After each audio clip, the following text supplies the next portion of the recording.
Le modèle de développement marocain était à l'honneur de cette journée de clôture du New York Forum Africa, à l'image de cette scène ouverte accordée au ministre du Commerce et de l'Industrie pour un tête-à-tête avec Richard Attias, des échanges essentiellement consacrés aux ambitions de la vision africaine du royaume.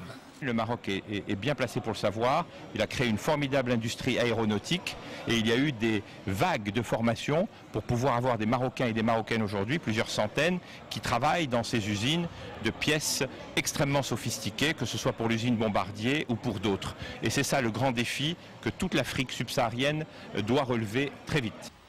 Un peu plus tôt, Moulay Hafed Al-Alami, accompagné de Moustapha Bakouri et de l'ambassadeur du Maroc au Gabon, était reçu par Ali Bongo. Une audience placée sous le signe du renforcement de l'axe Rabat-Libreville, notamment en matière de valorisation des richesses naturelles.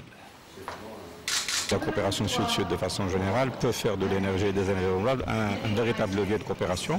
C'est le sens aussi du message, parce qu'il faut aussi le dire, la réussite du secteur solaire au Maroc ou ailleurs dépendra aussi de la capacité de plusieurs pays à travailler ensemble. Le modèle de développement marocain, c'est aussi la place accordée à la culture, comme l'illustre cette initiative des African Design Awards lancée depuis le Maroc avec l'appui du chef d'État gabonais qui a reçu à ce titre d'ailleurs un trophée d'honneur. C'est exactement la vision d'Africa Design Award aussi, d'apporter cette expertise marocaine et en même temps de créer des synergies entre les designers africains pour nous permettre en tant que PME de pouvoir exercer dans notre continent et dans les projets structurants du pays. La présence marocaine, c'est aussi cette usine de transformation du bois.